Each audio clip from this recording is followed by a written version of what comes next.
تحية عطرة لكل متابعي الكرام في كل مكان، وأهلا وسهلا بكم على قناتي الطبخ مع زهور.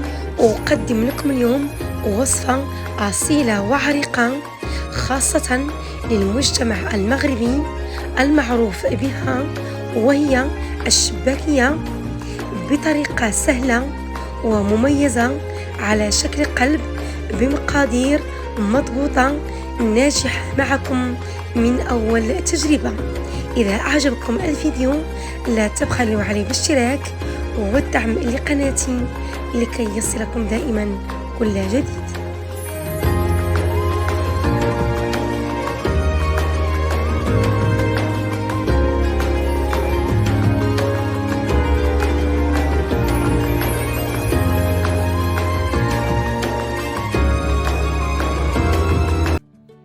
ولمقادير الشباكية نحتاج إلى كيلوغرام من الدقيق الأبيض، كأس كبير ممزوج بين زيت المائدة وزيت الزيتون ما يعادل 120 مليلتر، 120 مليلتر من الزبدة المذابة ما يعادل كأس كبير، 250 مليلتر من ماء الزهر ما يعادل كأس ونصف، ونحتاج إلى 120 غرام من اللوز المطحون، و120 غرام من جنجلان حبوب السمسم المطحونة ما يعادل 120 غرام، كذلك صفار بيضة، و70 مليلتر من الخل الأبيض.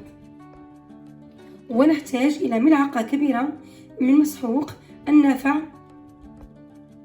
أو ما يعرف باليانسون، ملعقة كبيرة من القرفة المطحونة، ملعقة صغيرة من خميرة الحلويات، القليل من خميرة الخبز، ملعقة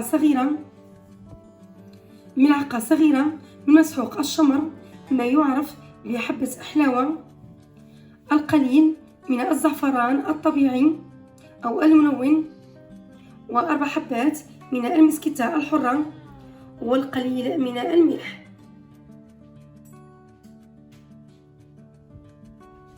في آنية كبيرة ما يسمى باللهجة المغربية بالقصعة نضع جميع النواشف ثم نخلطها مع بعضها البعض.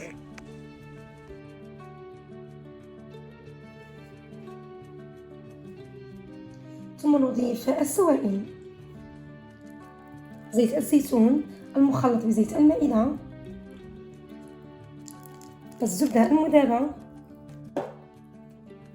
وهنا استعملت زعفران طبيعي مع القليل من ماء الزهر،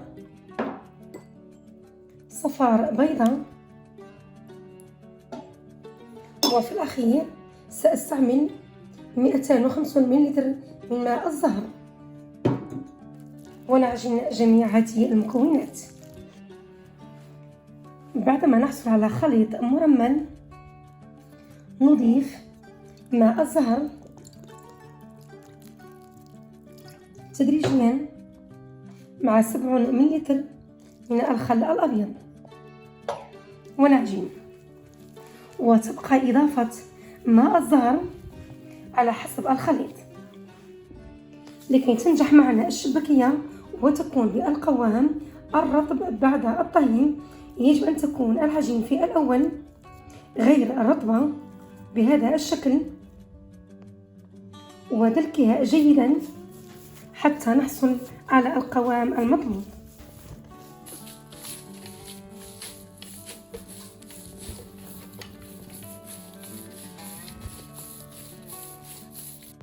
ويكون هذا هو قوام العجين. نشكل العجين في نفس القياس إلى مستطيلات أو كويرات، ونغلف كل واحدة من العجين بكيس بلاستيكي ونتركها ترتاح على الأقل نصف ساعة. نأتي بالوحدة الأولى من العجين، نضع على سطح العمل ونمددها جيدا بالحلال.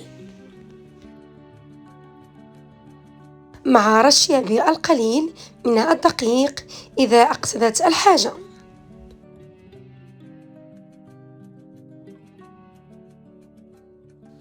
نثني الجوانب على هذا الشكل، بعدها نفردها جيدا بالحلال.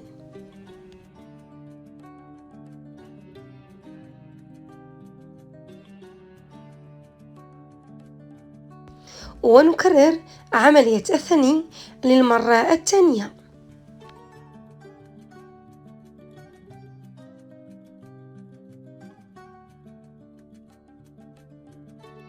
نستمر بتمديد العجين حتى نحصل على سمك متوسط.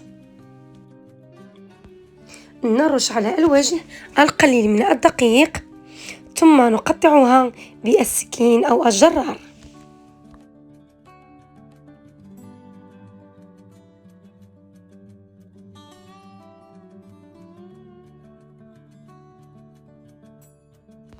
نأتي بآلة التوريق المخصصة للسباغيتي، نضع العجين ونمررها على هذا الشكل، ثم نكرر التمديد للمرة الثانية. ودائما رقم آلة التوريق ما بين 5 و7، وهذا الرقم يبقى على حسب نوعية آلة التوريق المتوفرة لديكم. نضع العجين المورق فوق طاولة العمل، ثم نأتي بالجرار ونشكل أشرطة متساوية شكلا وحجما.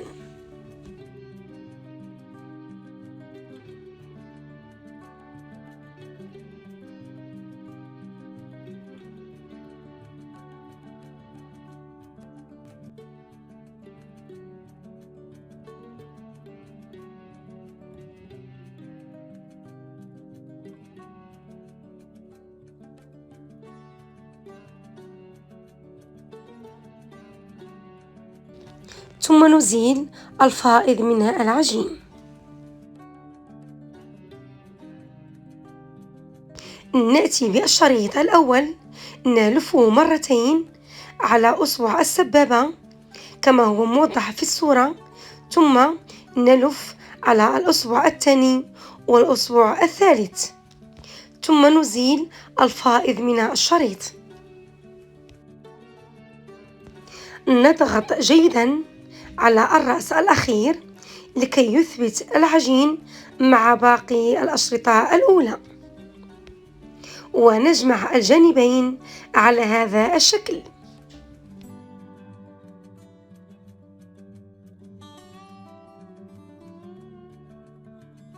ونعيد بنفس الطريقة لباقي الأشرطة المتوفرة لدينا.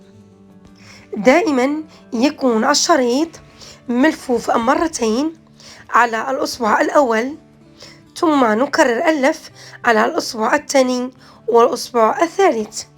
نضغط جيدا على الرأس بهذا الشكل لكي لا تفتح لنا الحلوى أثناء القلي.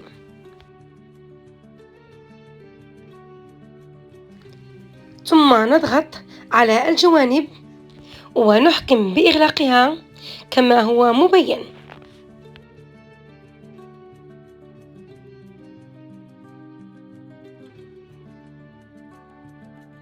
ونكرر العملية إلى أن ننهي جميع الكمية المتوفرة لدينا من العجين.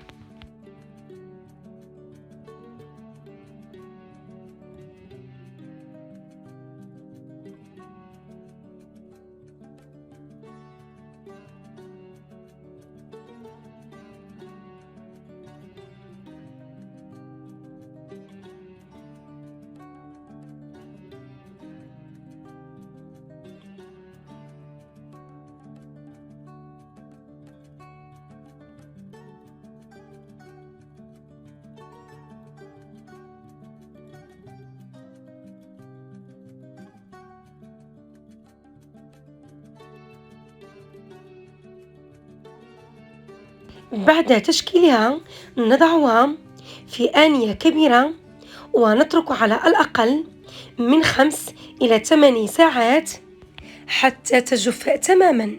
بالنسبة لي تركتها ليلة كاملة، لأن الشباكية كلما كانت جافة تبقى على شكلها الأصلي أثناء الطهي. في المرحلة الثانية نأتي بكاسرول بها زيت ساخن، ودائما العسل يكون بارد، ثم نبدأ بقلي جميع الوحدات كما هو موضح. عند احمرار الجهة الأولى نقلبها على الجهة الثانية. بعدما نحصل على اللون الأحمر أو اللون البرتقالي الغامق نزيلها من فوق النار ونضعها في العسل.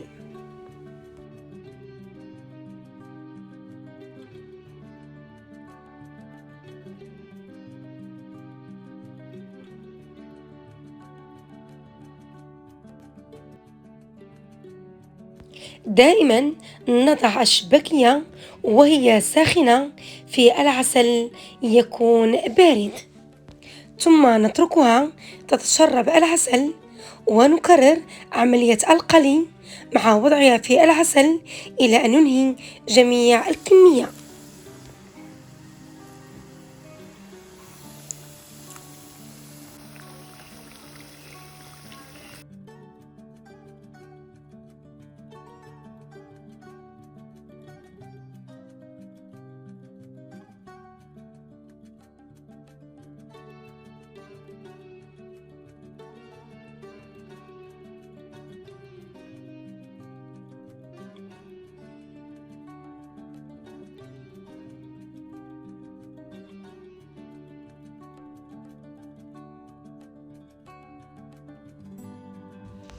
وفي المرحلة الأخيرة نزيل جميع وحدات الشباكية من العسل ونضعها في مصفاة لكي نتخلص من العسل الزائد.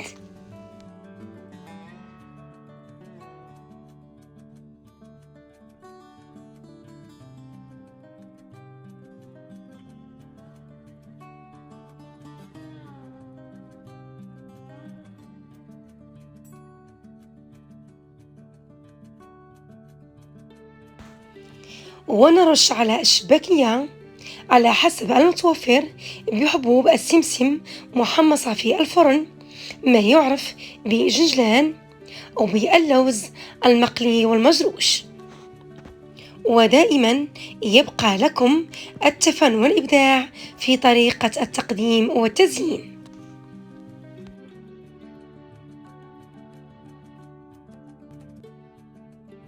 أرجو أن يعجبكم الفيديو وأن تكون طريقة الشرح مفصلة وواضحة لعمل أو صنع شباكية على شكل قلب عن طريق الأصبع بطريقة سهلة وسريعة ومبسطة رائعة شكلا ومذاقا.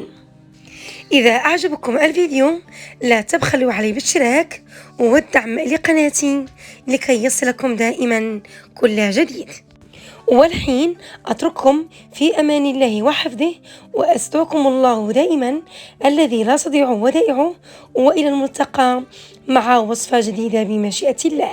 رمضان مبارك، وكل عام وأنتم والأمة العربية والإسلامية بكل خير وصحة وعافية.